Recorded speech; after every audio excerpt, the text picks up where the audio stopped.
Production support for Ohio Educational Broadcasting Award-winning News 6 has come from Whirlpool Corporation's Findlay Division, working to make your life a little easier.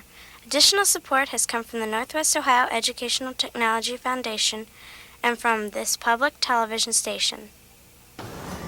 Hi, I'm Chuck Bollinger, 6th grader at Attica Elementary. And I'm Andy Franker. We're ready to go into class at the Retound Schoolhouse. And here's what you'll be seeing on News 6 today. An original one-room schoolhouse, some young scientists and inventors, and one of Attica's important industries.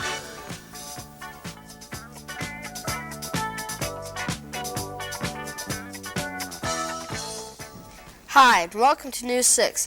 I'm Mark Ruffing from Attica Elementary School in Attica, Ohio. Here with the first story is Sherry Shoemaker. Each year, the 5th and 6th grades at our school have their annual science fair. News 6 went to see some of the exhibits and the young scientists who made them. For the past 6 years, the 5th and 6th grades have been participating in an annual science fair here at Attica Elementary School. Even though grade 6 used to have their own science fairs, they were nothing like they are now. Now, the science fair has many more interesting projects. Some of these projects are about solar energy, optical illusions, and plants. News 6 went to see some of these projects and talk to the young scientists. Kendra, what did you do your science project on? I did my science fair project on crystals. What is the most interesting part of your science project? The experiment, because when I did these, I had water and sugar in this one, and it didn't grow on the string or anything, but it surfaced over top. And this one I had salt and water, and it just grew up over the side. This one had Epsom salt. It grew up all the way up the side, but then when I moved them, they all fell into the water. How did you come up with the idea of your science project? Well, I kind of liked crystals and stuff and all the rings and gems, so I just decided I'd find out more about these rings and such. Mm-hmm. We also talked to Eddie Beamer about his project. Eddie, what did you do your science project on? I did my science project on rabbits. What was the most interesting part of your science project? The experiment, when I fed them different things to see how the growth affected them. What did you feed them? I fed rabbit B, I fed it oats, cracked corn, carrots, and cabbage, and fresh water daily. Was there any difference in the weight gain? Yes, the rabbit A gained 1 pound, 10.5 ounces, and rabbit B just gained 10.5 ounces. We wanted to find out more about how electricity is generated, so we asked Jeff Walliser. Jeff got the idea for his project from his father, who works for the local electric co-op. Jeff, what is your science project about? My science project is about generating electricity in a power plant. What do you think is the most interesting part of your science project? The poster, because it shows how electricity is being generated by coal in a power plant. The science fair is very popular for the students, teachers, and parents. It gives the students an opportunity to be creative and learn more about an area of science and nature that interests them.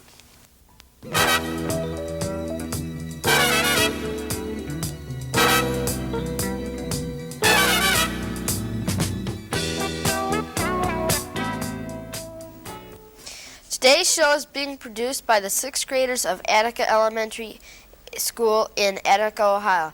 Attica is located about 15 miles west of Tiffin, Ohio. The town was founded in 1833 and has a current population of about 1,000.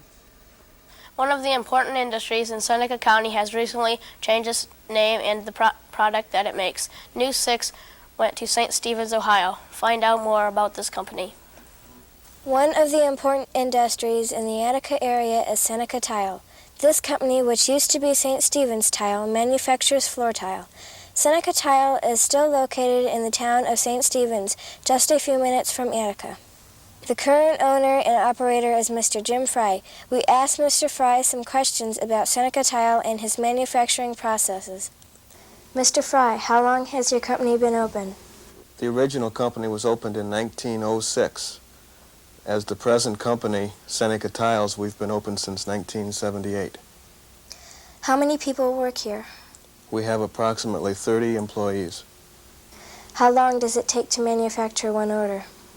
Depending on the kind of tile that we're manufacturing, it can take as little as 4 hours or as long as 6 weeks. What improvements and changes have you made since you took over the company? We've had to add 4 new kilns because, again, of making a little bit different product than originally, and we had to add a lot of glazing equipment, which puts a glaze on the surface of the floor tile. We asked Mr. Fry to tell us how they make tile here at Seneca Tile. Well, the first thing you have to do is start with your clay. And we go to a big open mine and dig out the clay, and then it's ground into very small particles. We bring those ground up clay to our plant, and then we mix it together with different clays. From there, the mix is brought into what we call a pug mill. The pug mill mixes it and extrudes a thin ribbon of clay, which is then cut like a cookie cutter into different shapes. The tiles are thoroughly dried in a dryer and placed into the kiln. The kiln slowly fires the tile up to approximately 2,000 degrees. The kiln is cooled off and the tile unloaded and sorted for packaging. Seneca Tile does not serve just Seneca County. In fact, it has customers all over Ohio, the United States, and Canada.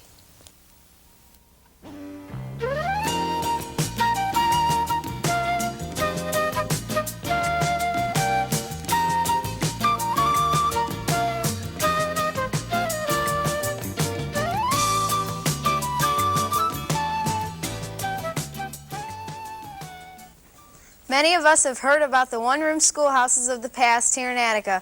We are lucky enough to spend some time in one of these one-room schools and learn a little bit about school life in the past. The school in Retown opened in 1878. They called the school the Retound Schoolhouse. 11 students was the average for this school. The school had grades 1 through 8. After 8th grade, you graduated. The students went to school 6 hours a day. The hours were 9 to 4. The children had an hour off at noon for lunch.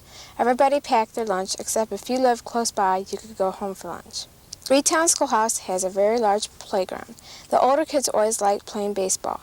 The younger kids liked playing games like hot potato or duck, duck, goose. Retown Schoolhouse has 2 outdoor bathrooms, one for the girls and one for the boys. As you may guess, it was very cold in the winter. There are also many school books and readers from the late 1800s and early 1900s. Here at the schoolhouse, there are even original McGuffey readers still hanging on the walls. The schoolhouse also had a large potbelly stove. The teacher had to be there early in the morning to start the fire. They couldn't bank the fire overnight because it burnt down the school building once. In 1940, the Retown Schoolhouse closed its doors. There were too many children starting to come to the school for the teachers, so they decided to close. The children were transferred to Republic School.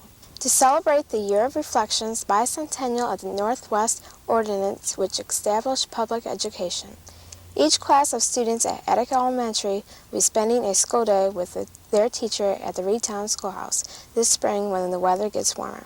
You can come and visit the schoolhouse by contacting the Seneca County Historical Society. You can even sign your name on one of the blackboards to preserve your name in history.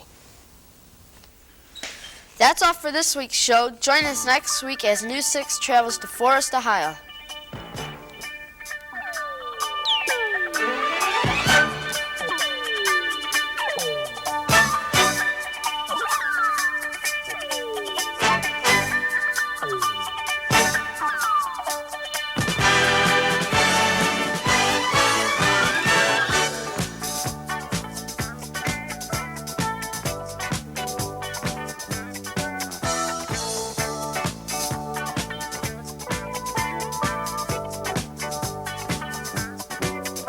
Production support for News 6 has come from Whirlpool Corporation's Findlay Division, working to make your life a little easier. Additional support has come from the Northwest Ohio Educational Technology Foundation and from this public television station.